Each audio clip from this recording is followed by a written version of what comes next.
everyone. We're continuing on our lecture for 11th and 12th grade history. We're starting today on note 66. So find that place in your books and off we go. Let's see, there we go.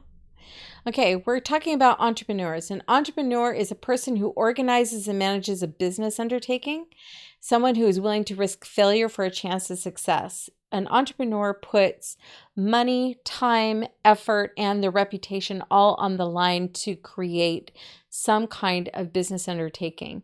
If it wasn't for entrepreneurs, we wouldn't have a country. In fact, there wouldn't be any countries if it wasn't for entrepreneurs. It always needs to be someone who's willing to take a risk, a financial risk, a personal risk to make sure that some kind of business undertaking takes place. And it's so, so very important. Our entrepreneurs are the lifeblood of our country. The United States Steel Corporation purchased several other steel companies and came to control over half of the steel production in the United States, from the mining of the ore to the marketing of the finished product.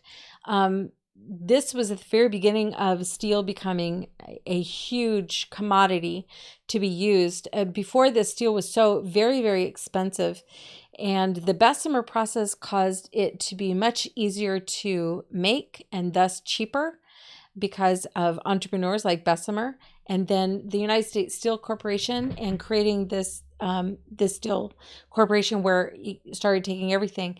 That was the brainchild of one specific man who started out making thread. He worked in a thread factory growing up, became very interested in improving his mind, going to the library every day, taking classes wherever he could, teaching himself from the library, and then from working at a thread factory, working as a messenger for a telegraph service, to becoming a telegraph operator, to becoming the telegraph operator for the head of a railroad corporation, to becoming the head of the railroad corporation himself. And while he was the head of the railroad corporation, he had to deal with steel companies and this very expensive, before the Bessemer process, the very expensive steel. He invested heavily in Bessemer's process and started steel companies himself. He started smelting places for steel and left the railroads specifically to concentrate on steel. That man's name was Andrew Carnegie. He was the owner of the Carnegie Steel Company. He sold his holdings to the U.S. Steel Corporation for $492 million. He devoted his life to philanthropic endeavors and is best remembered for helping finance the founding of public libraries in the United States and England. Many of the libraries he has founded have a charm to them that's really of a Scottish charm, Scottish cottage, because he himself was a Scottish immigrant. He and his family worked really, really hard to get to the point where they could be entrepreneurs and create businesses of their own. So he had the Carnegie Steel Company and then sold those holdings to the U.S. Steel Corporation. Edwin L. Drake became famous for drilling the first oil well in 1859 in the country in the northwestern Pennsylvania. The area became the center of the nation's first oil boom. Pennsylvania was really famous for its coal mining, and now it had oil as well. This was the first time someone purposely drilled for oil. Before this, oil did exist in nature. It always has. It has been bubbling up from the bottom of the ocean and lake beds for time immemorable. It comes up to the surface as little black beads or bubbles and just kind of floats away. It also existed naturally in areas like this where oil would seep up into the ground, and people used to use it all the time. They knew that it was flammable. They would dip branches or torches into it and light it on fire, but it was really only something you used outside, and people didn't think about refining it to bring it inside. It was kind of smelly. So with this oil well being drilled and purposely taking that oil, then came the idea of refining that oil so that it could be used indoors. Corporations are formed when a group of businessmen receive a charter of incorporation from a state government. The idea of a corporation is you have many different moving parts all working together for the same goal. So McDonald's is a corporation, and the main goal of McDonald's is to open restaurants, get local families to invest in those restaurants and become franchise holders of those restaurants, and then serve food very inexpensively and make a good profit on it. GM is working to make cars, Chevron for oil, and the Corporation for Public Broadcasting is to take the many moving parts that are part of a television studio and create one unified, solid type of programming, which is primarily educational. A stockholder is one who purchases stock and becomes part owner of a corporation. I joked in another class about Shakespeare owning one share of the Globe Theater. Everybody talks about he owned a theater, he owned one share. He owned a share of Globe Theater like my dad owned a share of Sara Lee. I mean, he's not a true owner. I mean, he's a stockholder. So it's somebody who purchases stock and becomes part owner in a corporation, but they don't really have much of a say except for voting with their stock, with their money. If they don't think a company is doing well, they can sell that stock and get out and invest their money somewhere else. So they want to keep their stockholders happy. Proprietorship is a business that's owned by one individual. One. And I had to put that one picture in there because I like puns. I love puns. Puns are great. Sole is a type of fish. Okay, pools. These are informal agreements among competing businesses to fix prices, share profits, or to divide the country so that each business could have an exclusive right to market a product in a given area. And here's an example of what a pool would look like. You notice everybody on the street corner is asking for the exact same amount. The idea is that if we all ask for this, we'll all get it. Monopolies are businesses which have virtually no competition. None. Okay? So monopoly was actually created during the Great Depression, and it was really mocking big businesses, those who still had money after the Great Depression had started, and it was kind of making fun of people who are greedy. Today, the word monopoly gets tossed around quite a lot. We don't have a lot of monopolies in the United States. It happens every once in a while, but we have laws protecting the government or protecting people from monopolies. But let's discuss some of these. Microsoft is often being accused of being a monopoly, and sometimes they did cross the line and try to purchase other people's software so they wouldn't have any competition. They have been addressed for that before. Walmart, however, is not a monopoly. It often gets clumped in with monopolies by people who have decided they don't like Walmart. People have decided they don't like Walmart because it's a big corporation, and some people have a problem with big corporations. They don't see anything good coming out of big corporations. So let's talk about what Walmart does when they come into a small town, like, for instance, Banning and Beaumont. Before Walmart came into Banning and Beaumont, there were a few mom and pop stores around and a couple of mom and pop restaurants, and that was pretty much it. We really didn't have a whole lot going for us when it came to business. Walmart wanted to come into Banning first. The Banning did not approve of Walmart coming in. They wouldn't do what Walmart, they didn't want to build up the freeway so that there would be an underpass. So Beaumont got Walmart instead. Immediately there was a lot of people yelling, crying, screaming about how the town was going to be ruined because of Walmart coming in, that everything would close, that everybody would go bankrupt, and only Walmart would survive. When Walmart first opened, I was dealing with students on the daily basis who were repeating that. And I finally had to stop everything one day and say, okay, let's just have a quick talk about what has happened since Walmart has gotten into Beaumont. Let's just take it through and think like rational human beings, okay? Walmart appeared in Beaumont. Right next to Walmart, in really the same kind of shopping area, there was a furniture store. There's just a road separating the furniture store. Next to the furniture store is a Home Depot. Next to Home Depot, there is now a tire shop. Then there's a new Dollar Tree. And next to Dollar Tree, there is a Verizon store. Next to Verizon store, if you go around that way, you have a hair salon. You have, I believe, a skateboard shop next to that. If you go the other way, completing that circuit, you have a Chili's that people like to go to and eat good food. And then next to that, you have a McDonald's, you have a bank, you have an El Pollo Loco.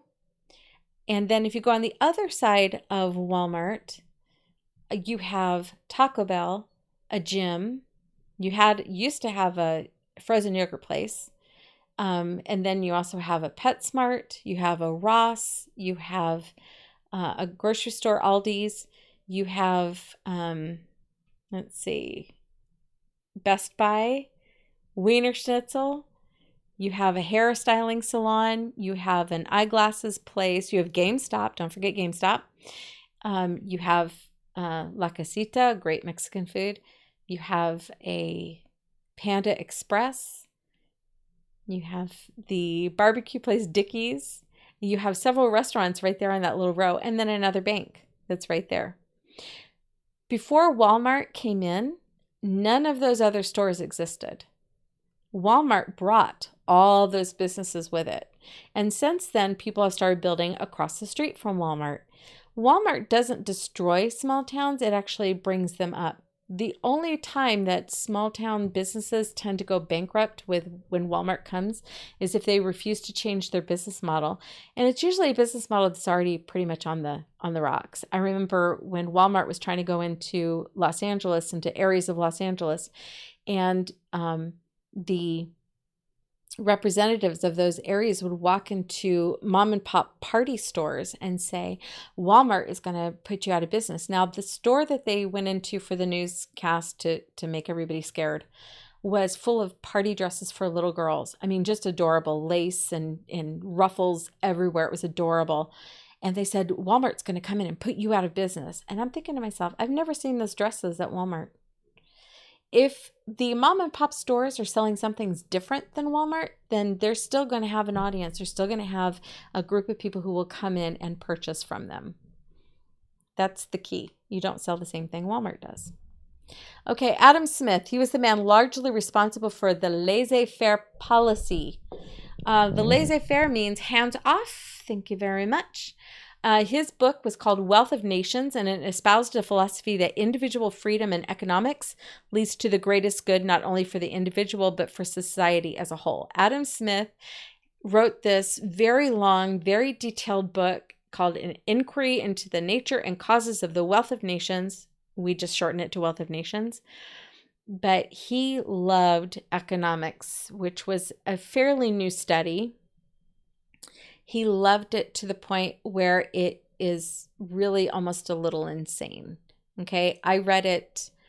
The man loved economic theory like it was his best girlfriend. Okay, I mean, he was loving it. He would get so enthusiastic over economics that he almost died a couple times. He was showing off a tannery factory to one of his friends and almost stepped into a vat of acid because he was walking backwards look at what capitalism can do. But his idea of if the government will stay out of it, the businesses will grow, and that will cause greater good for not just the individual, but for all of society. His idea sounds really good, like most do on paper, but he left out the part about human nature. When we look at the Bible, when we compare Adam Smith to what Scripture says, or we look at Fabianism, which is Christian socialism, or socialism compared to what the Bible says, the Bible has no problem with people pushing to become great entrepreneurs, but it also has listed in the Old Testament, when it comes to laws for a perfect society, there is definite regulation when it comes to weights and measures. People need to be told ahead of time how much they're going to be paid, and workers need to be cared for by the people who hire them. That's all laid out in the Bible. So Adam Smith was one of the earliest advocates of capitalism or the free market. Capitalism is when you make something from something else. Free market means that you have decided to make that of your own free will and you're not being forced to make it. And he was largely responsible for the rise and triumph of capitalism. Now, before Adam Smith, people were using a system called mercantilism, where the money basically went into the country's treasury and it didn't filter down among the people. It really put people in a position of poverty, not able to take care of themselves, and then depending on the government to care for them, even though the people were doing all the work. Mark Twain, when he looked at the age of industry, he called it the Gilded Age. He believed that too many people were becoming obsessed with material pursuits. They were more interested in what they could see and touch and feel rather than their development, either spiritually or mentally or psychologically. Okay. Now, keep in mind, too, that Mark Twain, as great an author as he was also famous for being a curmudgeon. He made his livelihood being the grumpy old man. Even when he wasn't old, he was the one who was just always very, deadpan, very, crabby. And it was funny. It was supposed to be, it was an act that he would do. But his idea of the Gilded Age, that came about because, people are just too obsessed with material pursuits. The Union Pacific Railroad is going to encourage the immigration of the Chinese. We've talked about this before.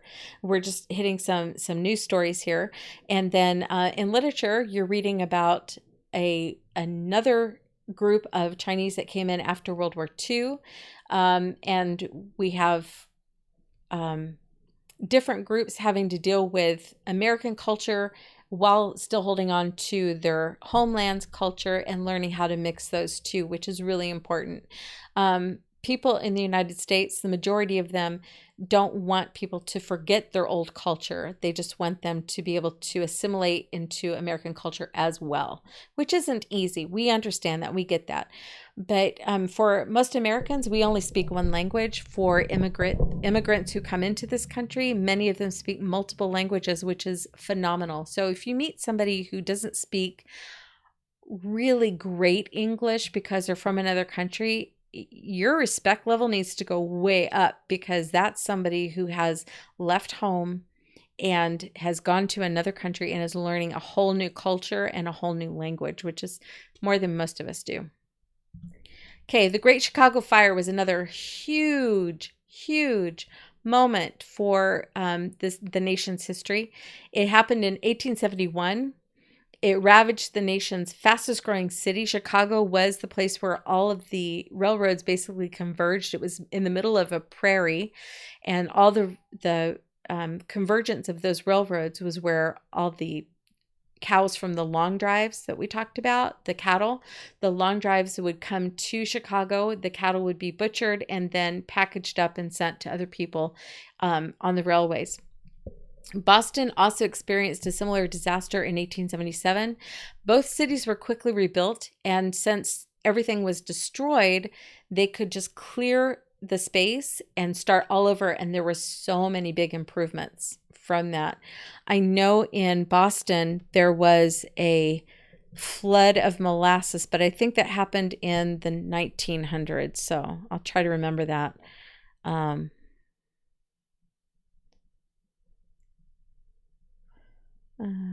Yeah, in Boston. If you want to look that up, it's really fascinating. It happened in 1919. 21 people died as a result of a molasses factory basically exploding and molasses taking to the streets. It traveled at 35 miles an hour, which is phenomenal to think about. But it was one of those tragedies, but it's just so weird at the same time. Well, for the Great Chicago Fire, the tale that was told was that a lady in her barn, she had a cow. Her name was Mrs. O'Leary. She had a cow. It knocked over a lantern, and that just sparked the whole fire because so much was built out of wood. everything caught fire very, very quickly. And you can see here at the bottom of this picture, the color picture, it's a painting showing people trying to flee the city over the bridges that went in and out of Chicago. Okay, Jane Addams, she purchased the Hull House in the center of Chicago's slum district. Her father was a huge fan of Abraham Lincoln. So she grew up in a house where her daddy was a fanboy of Abraham Lincoln and even had some letters that Abraham Lincoln had written to him. And her father was big on, we need to help everybody that we can. So when her father passed away, she took her inheritance and she went and she purchased this gigantic house. That is one house on that street corner there, called the Hull House. That's what it was called before, in a part of Chicago. In a part of Chicago that at one time was very, very upscale and now was considered part of the dingiest part of downtown. And so this became one of the earliest and best known settlement houses in America. A settlement house is a place where new immigrants to the country can come and take classes and learn English. They learn their citizenship. And they're told where to apply for jobs. They're told where to go for healthcare, for childcare, all of those things. It was basically an information center, and then it also allowed for people to get together and talk, and they would have like dances and talks and book readings, and they would teach. They had a kindergarten there as well. Hull House offered a wide variety of programs to improve neighborhood life, as well as educational opportunities and healthy recreation, and it became a model for other settlement houses in American industrial cities. They would have people get together, and the bottom one is a wedding. You can see the bride in the back with a veil on.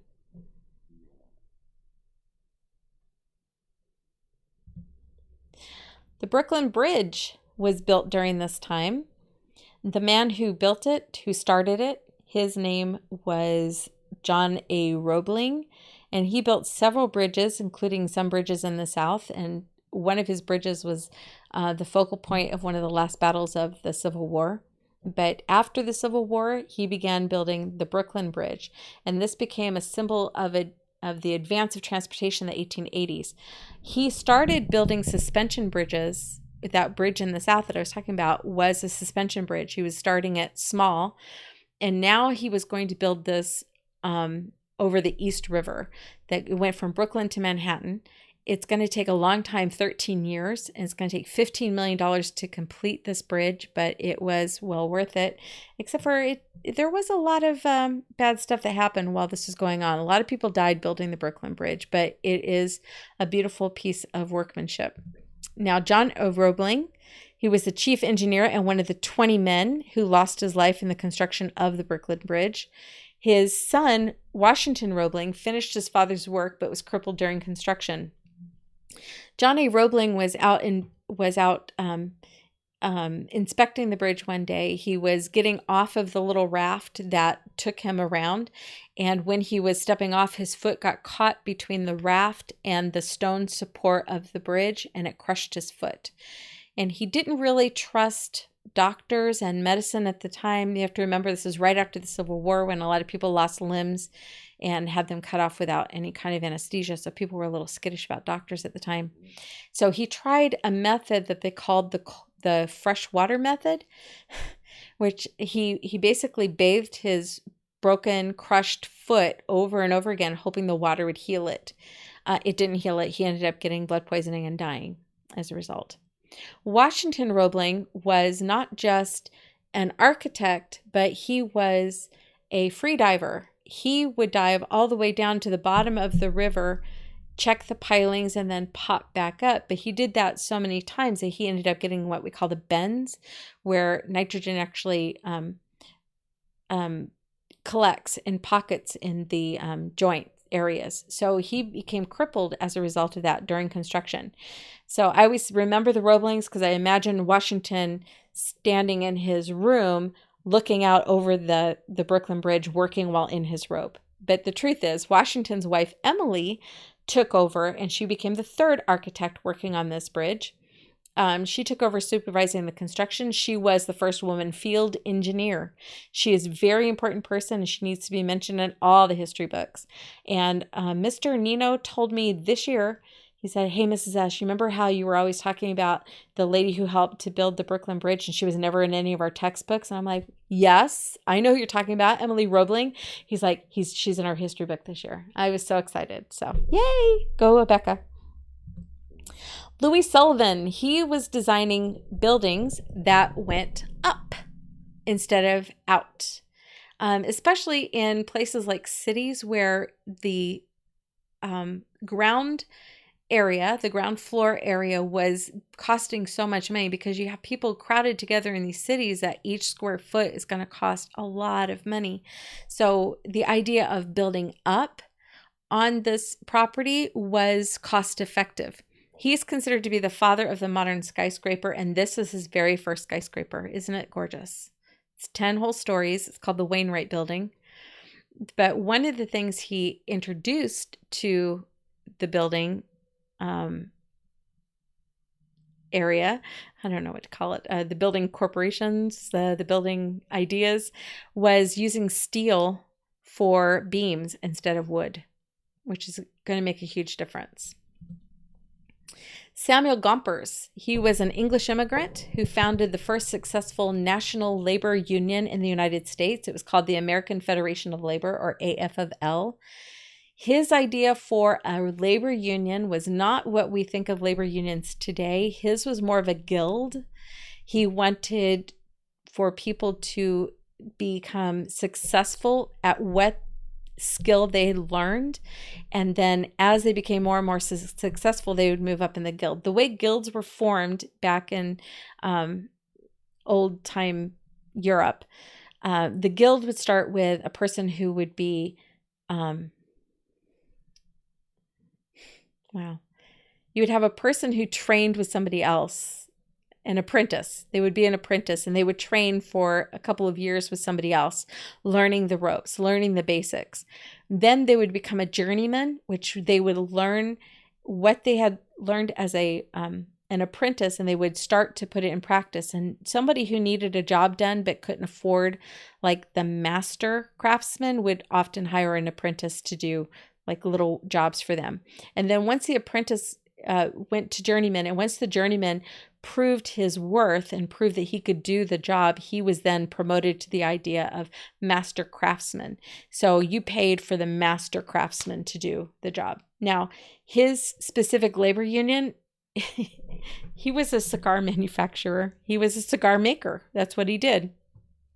He made cigars for a manufacturer, and there was a skill to it. And he says, "Look, we've got to set it up so that we're protected as a guild. We want what we create to be the best product, and we should be paid accordingly to that best, for doing that best product." A master craftsman was paid way more than a journeyman, and a journeyman was paid much more than an apprentice. And the whole idea was to create a system where you paid on a sliding scale based on what kind of person you had making your product. Labor strikes were when groups of employees would refuse to work in order to force employers to pay higher wages. And he did agree with this. If you want us to make really high quality cigars for you, you're going to have to pay the masters, higher wages. So he did agree with the labor strike, the refusal to work. One thing he did not have any time for was violence. None whatsoever. Okay, the most important strike of the era was the Pullman strike of 1894. It began with the workers of the Pullman Palace Car Company. The Pullman Palace Car was a car for a train where a person could sit like in a living room kind of area, and then at night the couch would turn into a bed. Now, when the Pullman Palace Car Company went on strike, all of the railroad union workers went on strike as well, and that meant that the U.S. mail could not get through, and that was technically illegal. So the government issued an injunction saying you have to stop the strike because it stopped the delivery of mail. So you have to stop striking. You don't have a choice. One of the men who was at that strike. He actually got arrested because he refused to back off, and he was put into jail. His name was Eugene Debs. Okay, that is as far as we can get today. My timer is about to go off in 3 seconds, so go ahead and work on your homework a little bit at a time. We'll pick up here again tomorrow. I hope you have a good night.